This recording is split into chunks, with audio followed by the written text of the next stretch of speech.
banyak orang termasuk saya sendiri, mensalahartikan bahwa makan lebih banyak berarti lebih sehat. Sebenarnya bukan protein menjadi terkonversi jadi gula, tapi protein Dirubah menaikkan menjadi insulin. energi ya? Enggak, Oh, protein menaikkan menaikkan insulin, insulin, oke. meskipun tidak setinggi dengan karbohidrat. Yes, bahasanya tingkat tinggi nih ngopohan.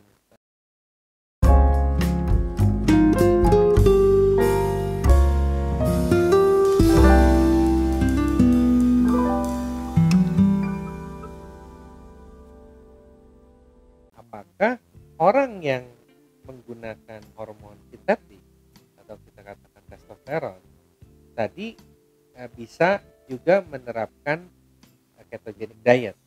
Kembali lagi tergantung kepada tujuannya kan. Iya. Kalau tujuannya dia seorang bodybuilder atau binaraga, dia mau menaikkan massa otot tanpa menggunakan hormon sintetik, hanya menggunakan murni diet ketogenik, itu sebenarnya sudah bisa secara natural menaikkan testosteron level dia. Nah, tapi sekarang poinnya kalau ditambahkan hormon sintetik lagi di dalam ketogenic dietnya, pertama-tama definisi keto diet ini adalah diet dengan sumber makronya itu yang terbesar adalah fat ya. Ya. Nah, apakah penggunaan fat yang secara mayoritas ini berbahaya? Karena ketika si hormon sintetik atau testosteron ini naik, otomatis tadi LDL itu kan ikut naik. Ya. Atau lemak kolesterol. Ya, kolesterol itu ikut naik. Apakah kenaikan kolesterol ini menjadi berbahaya? Jadi kalau misalnya kita pada saat kita melakukan ketogenic diet, kolesterol LDL kan akan meningkat. Sebenarnya nih kolesterol LDL ini hanya untuk mentransport atau mengantar lemak dan kolesterol ke dalam jaringan yang membutuhkan energi sebagai pengganti gula darah yang kita atau glukosa yang kita tidak konsumsi sebenarnya. Jadi dia menggantikan fungsi sel yang mengantar glukosa. Jadi pada saat kita kekurangan energi dari segi glukosa, LDL datang sebagai alternatifnya. Free fatty acid itu. Iya, free fatty acid untuk mengantar ke jaringan yang membutuhkan energi. Jadi sebagai pengganti energi sebenarnya. Jadi bukan banyak orang takut tuh LDL naik, wah jangan-jangan nanti serangan jantung. Sebenarnya enggak, itu LDL hanya sebagai transporter, sebagai pengantar. Nah, pada saat kita menggunakan steroid inject, memang LDL kan naik itu sebagai inden. Kita bisa mengetahui bahwa itu sebagai salah satu indikator bahwa LDL itu mengantar lemak sebagai prekursor testosteron. Tapi karena kita udah injek, LDL lemak ini nggak dipakai sebagai testosteron karena kan testosteron kita udah tidur. Sehingga LDL ini akan ngitar-ngitar di dalam tubuh dan dianggap sebagai ancaman kalau bagi orang yang bilang waduh itu LDL-nya tinggi nih, bahaya nih. Tapi dengan kata kunci bahwa tidak ada kehadiran insulin atau gula di dalam Iya, darah. benar. Kalau enggak, tapi kalau orang kan taunya kan pada saat dia injek steroid kan dia dietnya kan ada yang dietnya karbohidrat tinggi.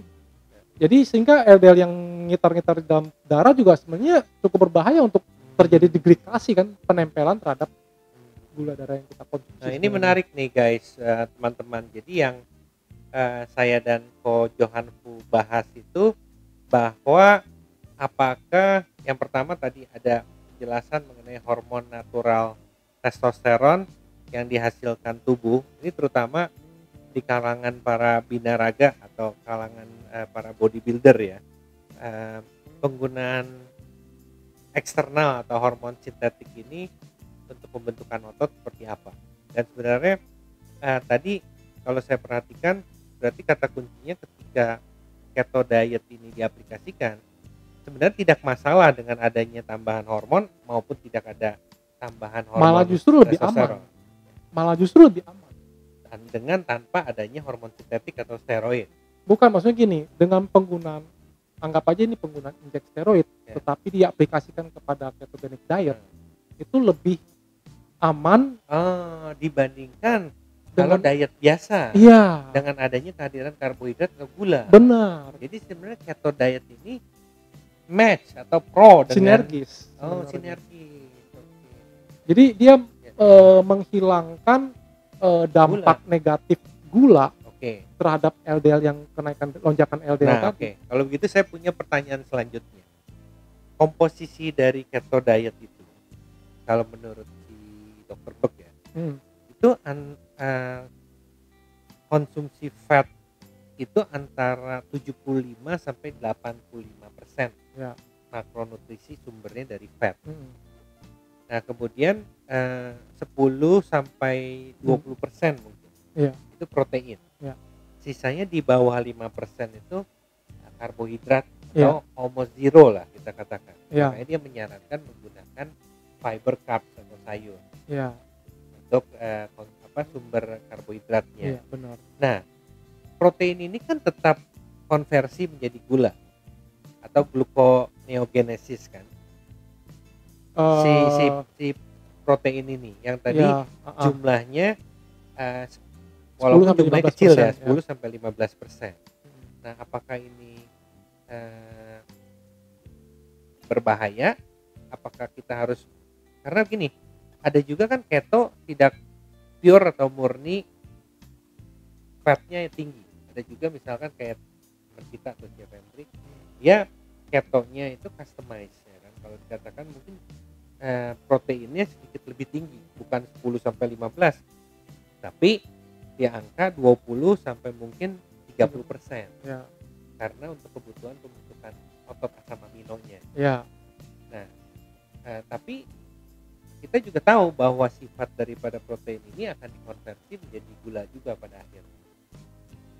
Yang artinya ada kehadiran insulin.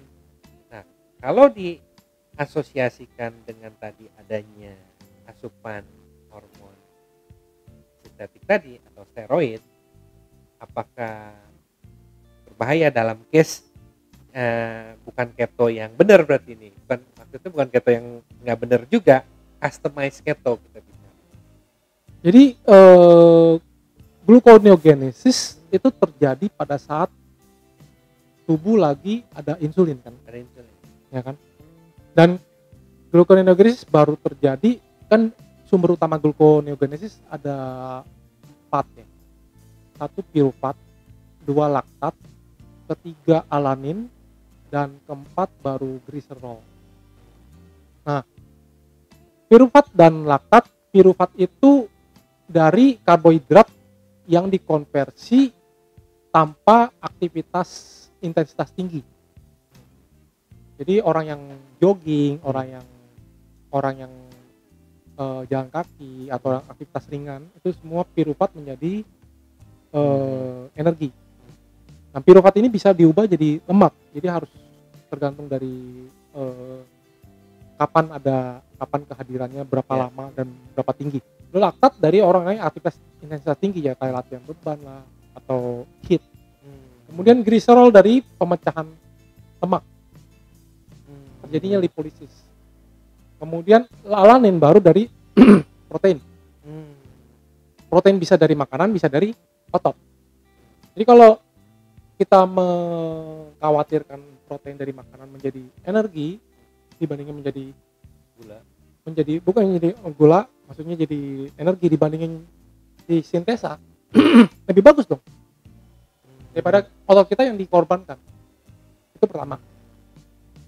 Kedua, supaya protein yang dari makanan maupun protein dari otot tidak dipakai menjadi energi, kita harus menerapkan efek lipolisis. Enggak, maksudnya begini,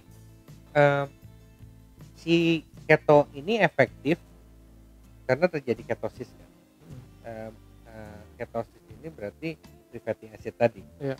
Nah, tapi dengan tidak adanya kehadiran gula. Nah, Iya. maksudnya si lemak ini menjadi tidak berbahaya karena tidak ada hadirnya gula. Iya.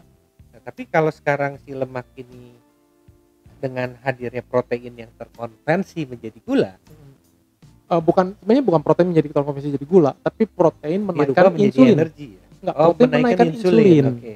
Meskipun tidak setinggi dengan karbohidrat. Yes. Takutnya nanti lemak ini Lemak akan ini di di-storing. storing Heeh. pada saat insulin naik kan. Ya. Tapi jangan salah, protein saat masuk, saat insulin naik, glukagon juga naik. Oke. Itu dari apa yang saya pernah bahas di postingan IG. Jadi glukagon ini menetralisir efek insulin tadi. Jadi hanya saat asupan protein, insulin dan glukagon ini naik bersamaan. Di situasi lain, pada saat insulin naik, glukagon pasti turun. Nah, jadi Ya. kalau glukagon naik, berarti apa yang terjadi? Efek insulin ini akan ternetralisir, sehingga lemak tidak akan di storing. Jadi mungkin lebih kepada strategi ya, Kopohan. Jadi mungkin untuk para bodybuilder, mungkin penggunaan proteinnya ini karena dia terjadi glucogenesis, mungkin lebih efektif pada saat setelah dia latihan kali ya, latihan beban. Sehingga Jadi gluconeogenesis ini, tadi saya salah bilang bahwa gluconeogenesis ini hanya bisa terhambat oleh dua hal. Pertama, insulin. Kedua, lipolisis. Jadi insulin ini akan menghambat efek gluconeogenesis tadi. Pada saat insulin namanya insulin storing hormone. Storing hormone berarti kan artinya menyimpan. Dia tidak akan mengeluarkan menjadi energi. Sedangkan gluconeogenesis mengubah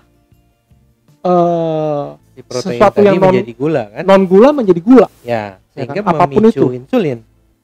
Harusnya memicu insulin dong. Enggak. Non gula menjadi gula.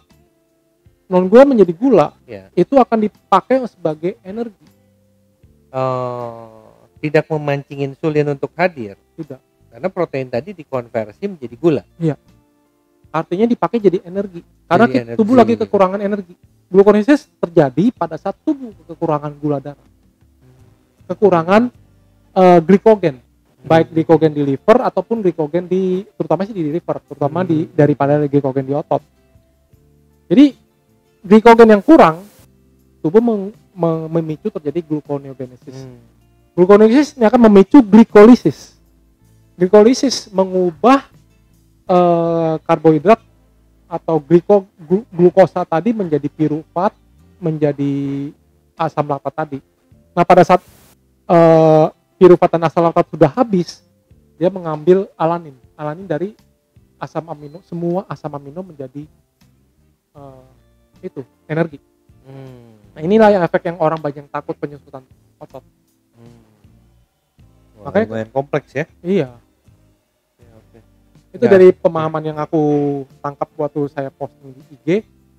Jadi gluconeogenesis, orang yang bulking, terutama yang pingin muscle building dan dia kadar lemaknya rendah, dia akan menyetop gluconeogenesis dengan insulin. Dan insulin ini didapat dari apa? Asupan makan. Apapun yang makan masuk, insulin kan pasti naik. Betul. Nah, ini akan menghentikan proses glikolisis dan gluconeogenesis tadi, gen tadi. Nah, orang yang cutting, yang fat loss, dia akan menyetop glikolisis, tapi gluconeogenesis tetap jalan, itu dari lipolisis. Lipolisis terjadi pada saat dia memicu adrenalin, sehingga lemak terurai, lemak di FFA mengalir ke otot, bukan mengalir ke liver. Nah, FFA ini mengalir ke otot, dipakai sebagai energi ATP. Nah, pada saat energi ini dipakai, gluconeogenesis tetap terjadi kan, dia akan diputar. Gliserol dipakai untuk jadi energi gluconeogenesis tadi. Karena kan trigliserida kan dipecah. 3 asam lemak masuk ke otot, gliserol itu masuk ke liver. Gliserol ini sebagai sumber energinya GNG, asam lemak sebagai sumber energi di otot. Karena kekurangan ini bahasanya tingkat tinggi nih Kopohan. Teman-teman mungkin bisa dijelasin. Ini Kopohan nih salah satu hostnya juga praktisi body transformationnya binaraga.net. Ya, nanti mungkin bisa jelasin sedikit ya mengenai latar belakangnya, terus kemudian bagaimana bisa memiliki pengetahuan sebegitu banyaknya. Tapi mungkin tadi Popohan bisa jelasin sedikit. Tadi kita udah bicara gluconeogenesis, kita sudah bicara apalagi tadi lipolisis. Ya. Terus tadi ada 4 hal yang menyebabkan insulin Bukan gluconeogenesis sumber ya. sumber utama dari utamanya sumber tersebut, energinya lah. ya. Kan Popohan bisa jelasin dulu nih.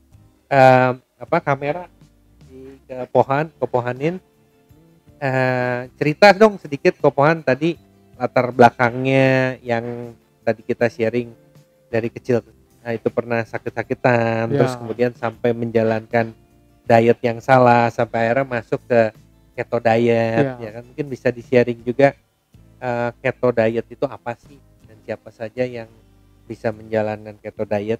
Saya termasuk praktisi keto diet juga, cuman bedanya tadi Popohan berhasil kurus, saya berhasil juga kemarin kurus, sekarang lagi gemuk lagi gitu. Jadi harus keto lagi gitu. Ya, mungkin bisa dijelasin Popohan. Jadi saya waktu saya lahir itu mama saya udah 2 kali keguguran.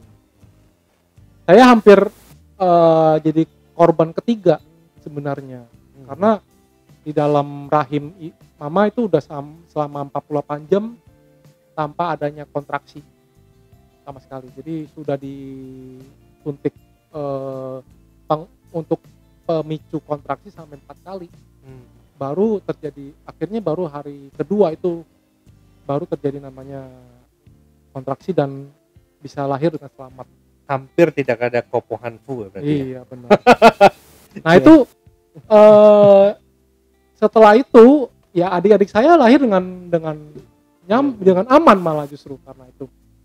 Efeknya ya saya waktu setelah saya lahir itu sering sakit-sakitan, dan salah satu faktor lainnya itu adalah sejak kecil saya tuh anak susu formula, jadi nggak ada ASI-nya sama sekali. Sejak kecil anak sufor, padahal meskipun lahir normal bukan lahir sesar ya. Mama saya tuh 3-tiganya lahir normal semua. Dan sejak kecil tuh ada namanya intoleransi susu padahal. Jadi akhirnya susu cuma bisa terbatas dengan satu merek tertentu. Sampai dewasa pun, sampai sekarang pun memang ada intoleransi terhadap susu ya, baik itu susu bubuk maupun susu sapi. Lalu dari kecil karena efek kurang sehat, tubuh kurus krempeng. SD SMP berat badan di bawah normal, kurus krempeng, dan sampai SMP aja, mulai kelas SMP kelas 1, nenek cekokin pakai temulawak setiap hari. Dan itu pun yang alami ya, sampai di blender, dimasak, direbus. Terus itu bantu banget. Jadinya tubuh mulai ada kenaikan berat badan, mulai berisi, nafsu makan mulai naik. Tetap sih memang waktu zaman SMP SMA tuh jarang, nafsu makan memang masih ada bermasalah ya. Tapi tiba-tiba di usia 33 tuh 32 langsung boom obesitas.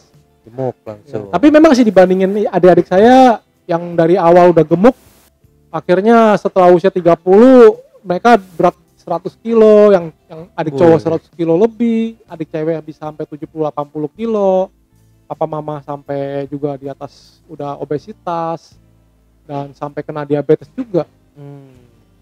Papa udah diabetes sekarang udah 16 tahunan ya, mama sih udah masuk 6-7 tahun.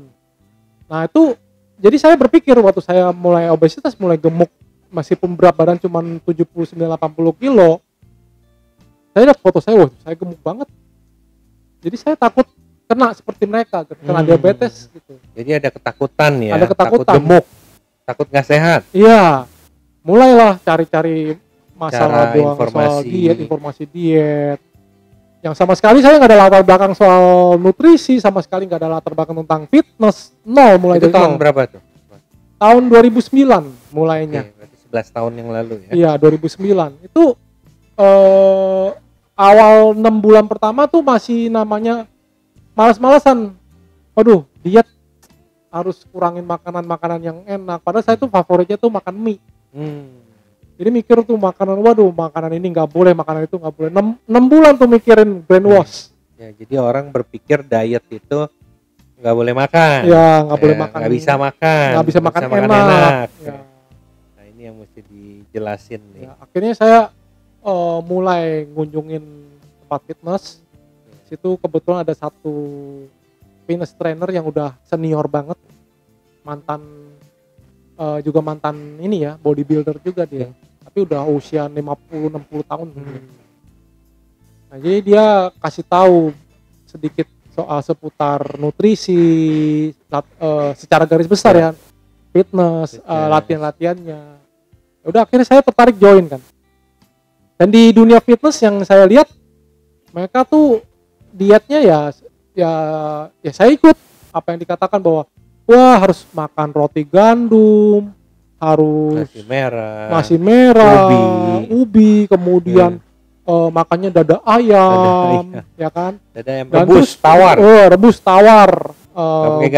Kurangin garam, kemudian nggak pakai minyak goreng, semuanya serba ya plain lah. Nggak enak lah pokoknya. Iya. Hindarin kuning telur, ya kan?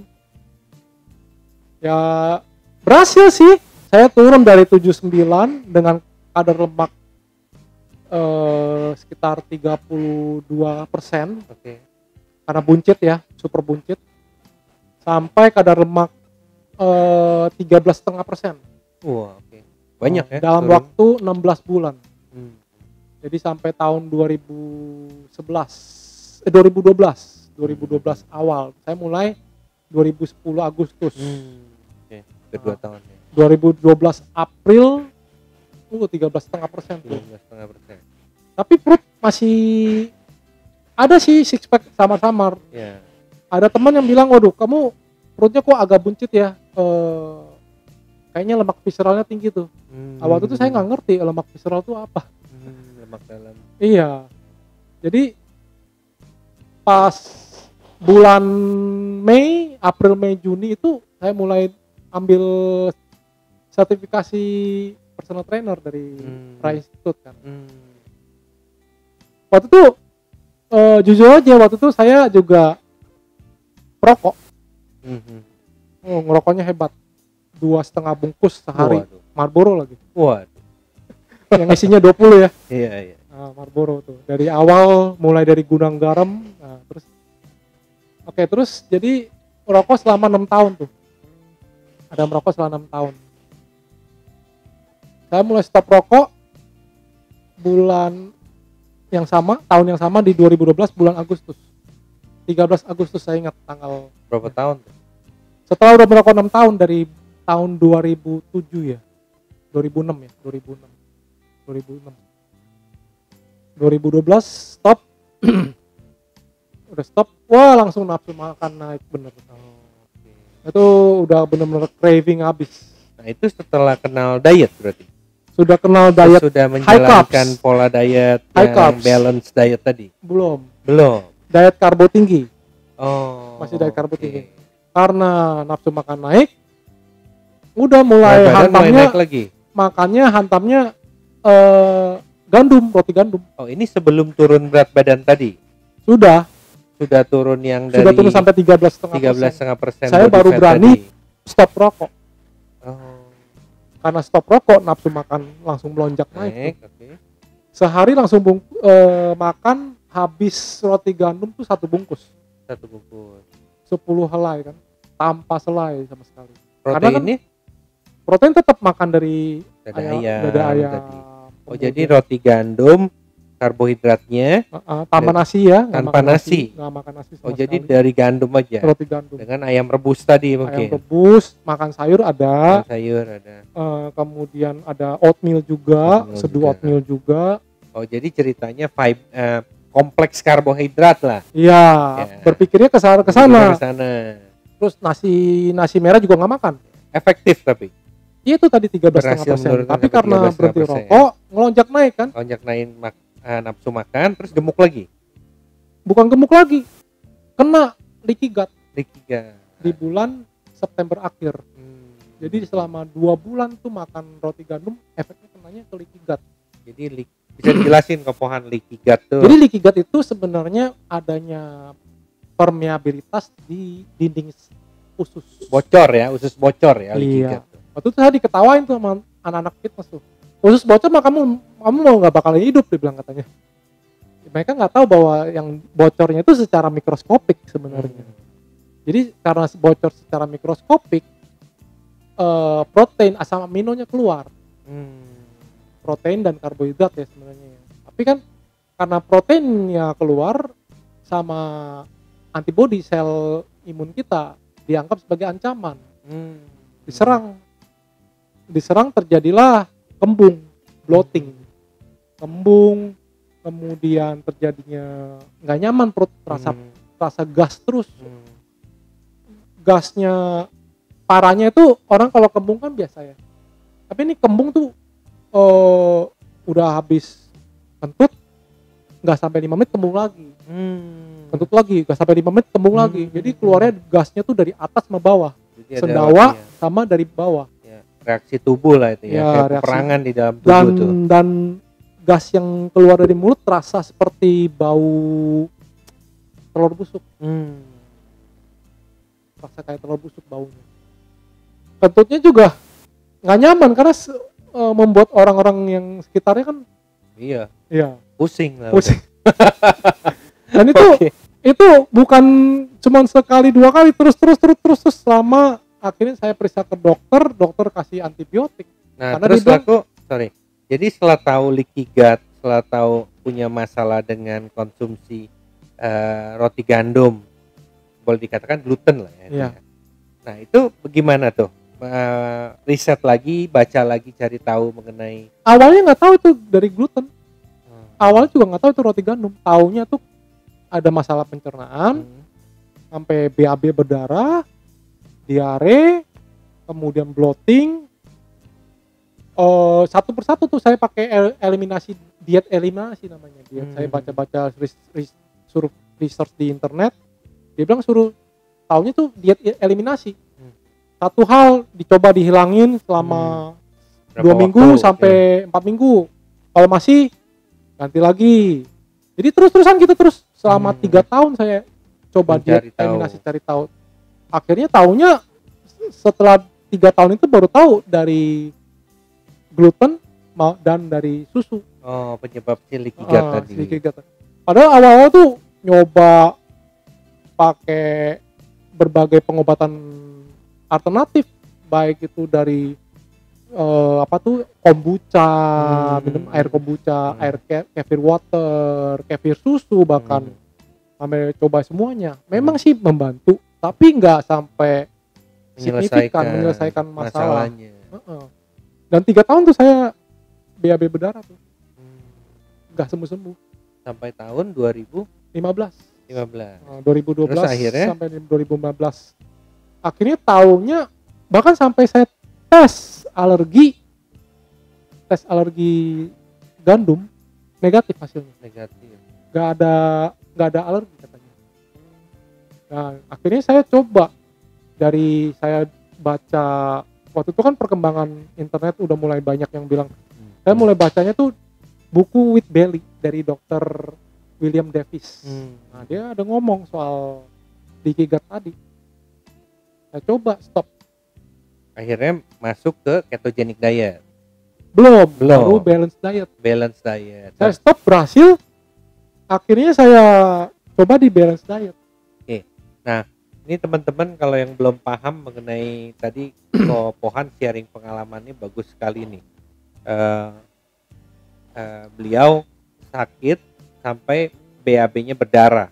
Itu dikarenakan secara tidak sadar mengkonsumsi yang disebut kompleks karbohidrat. Jadi teman-teman di luar sana banyak mereka yang pemula di dunia fitness dan diet itu percaya bahwa dengan karbohidrat kompleks yang low glycemic atau konversi menjadi gulanya lambat itu baik untuk penurunan berat badan. Tapi ada efek yang kita tidak tahu, tadi saya juga baru tahu nih, bahwa ada yang disebut leaky gut atau tadi kita usus bocor. usus bocor.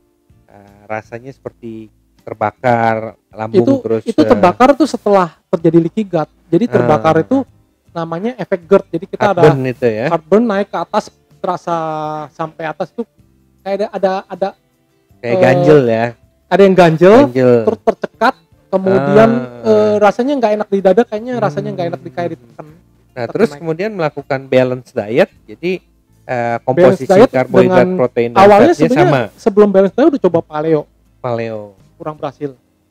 Karena waktu itu saya nggak begitu menguasai paleo diet.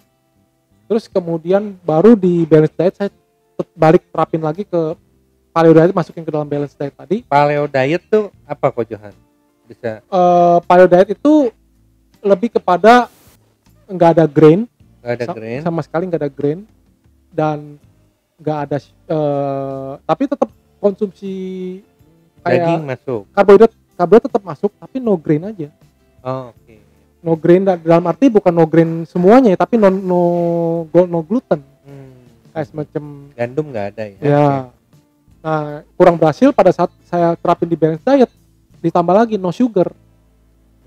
Jadi balance diet tapi no sugar. Iya, no sugar, no gluten. Kalau di paleo kan no gluten, no dairy. Nggak ada gluten, nggak ada susu. Lalu karbohidratnya dari apa kalau no sugar? No sugar, arti no sugar itu gula sederhana. Oh, gula yang manis sugar. Ya, simple sugar. Kayak jadi tetap makan nasi, tetap makan ubi. Nasi kan masuk kategori gula sederhana. Tadinya kan awal kan saya belum mempelajari ke sana. Saya hanya taunya pati itu bukan gula. Karbohidrat pati dari beras, dari nasi, dari ubi, kentang, jagung bukan gula. Mikirnya kan ke sana. Nah, terus balance diet ini saya coba berhasil. Saya baru berani meluncurkan website berhasil itu dalam artian leaky gut-nya sembuh atau berat badannya menjadi ideal. Paling utamanya BAB berdarahnya berhenti. Oke, berarti tadi BAB berdarahnya berhenti, masalahnya berhenti, tapi heartburn sama kembungnya berhenti, itu hilang juga semua. Iya. Tapi masih konsumsi nasi, masih konsumsi ubi. Oke, jadi artinya simple sugar masih masuk dong di balance diet tadi. Nah, simple sugar yang dalam arti gini, gula cair, gula pasir, gula aren, condensed milk. Oke, gula-gula jenis yang gula ya. Jadi benar-benar gula. Tapi bukan gula seperti karbohidrat. Ya, karbohidrat pati lah. Oke, nasi putih masih masuk dan lain sebagainya. Oke, paham. Nah, kemudian baru setelah dari balance diet baru meluncurkan website saya. Website mulai menyaring orang-orang yang mau pingin ikut diet. Belum menerapkan keto diet? Belum, mas sekali. Jadi balance diet saya namakan smart diet. Smart diet ini bergantung pada tujuannya orang itu cutting atau bulking, kemudian tetap melakukan defisit kalori, tapi no sugar, no milk, no gluten. Jadi sebenarnya kita masuk ke balance diet. Jenis diet apapun juga ini bisa diterapkan, dalam artian tadi balance diet ini bisa diterapkan untuk orang dengan tujuan mau menambahkan berat badan atau mau menurunkan berat badan. Dua-duanya. Dalam artian mencari berat badan ideal atau recomposing atau mengkomposisi. Awalnya saya nggak tahu tuh kata recomposition, nggak tahu. Jadi yang disebut body transformation tadi. Jadi saya tahunya saya berhasil, perut kempes lagi. Tadinya jadi di-sharing deh sama teman-teman. Dan websitenya apa kok? jpsmartfitness.com. jpsmartfitness.com teman-teman. Atau dari binaraganet.com juga ada ya. JP itu dari inisial nama saya, smartfitness.com. Smartfitness.com. Sambung semua ya. JP Smart Fitness. Instagramnya juga sama ya. Iya, sama. jpsmartfitness.com. Sekarang juga sudah punya aplikasi ya. Iya. Aplikasi juga sama namanya. Aplikasi juga sama. Juga meng-coaching teman-teman yang ingin tadi belajar mengenai body transformation dan lain sebagainya di grup WhatsApp ya. Iya. Jadi nanti cari informasinya melalui tadi websitenya di jpsmartfitness.com atau IG juga ada. Atau di IG-nya. Jadi banyak tips-tips diet tadi yang sudah dijelaskan Kojo di sini ya, KoJP atau Kopohan disebutnya. mengenai tadi, terutama kalau teman-teman yang punya masalah leaky gut ya kan, atau heartburn. Nah, ini tipsnya bagus sekali nih. Jadi saya rasa bermanfaat. Mungkin di luar sana banyak orang-orang yang punya masalah yang sama ya. Nggak tahu kenapa kembung terus mungkin dipikirnya sakit mah. Ya. Ternyata masalahnya adalah dari sumber makanan yang dikonsumsi tadi. Ya. Ya kan, kebanyakan gluten atau kebanyakan tadi apa, gandum, roti gandum. Jadi kita perlu tahu badan kita untuk menerapkan pola diet yang mana yang tepat untuk kita. Iya. Gitu ya, Kopoan ya. Jadi pola makan, sebenarnya makanan yang kita mau konsumsi itu apapun makanannya, banyak orang termasuk saya sendiri mensalahartikan bahwa makan lebih banyak berarti lebih sehat. Iya.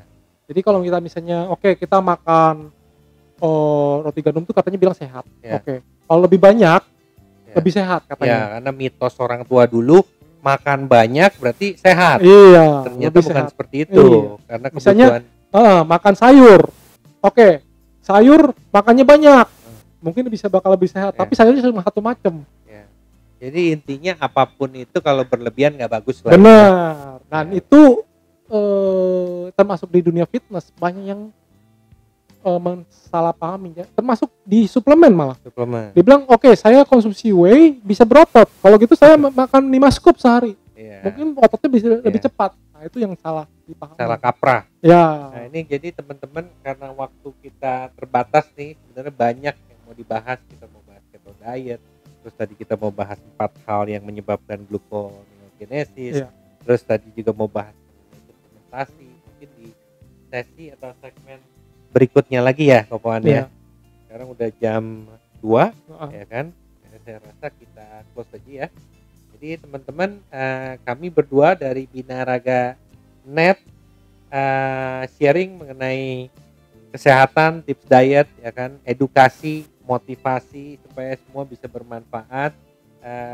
Terus ikuti channel YouTube kita dan podcast kita, mudah-mudahan bermanfaat. Saya Andri Chu, praktisi keuangan dan kesehatan, bersama Bro JP ya tadi ya, Bro Jo atau Bro Pohanfu. Senang bisa berbagi di Binaraga Net. Oke. Di Binaraga Net, kami selalu percaya bahwa setiap orang pasti bisa memiliki tubuh yang ideal dan sehat. Dengan subscribe, like, dan share video ini, Anda turut membantu membangun Indonesia sehat dan kuat. Salam jelas fitness, saya JP.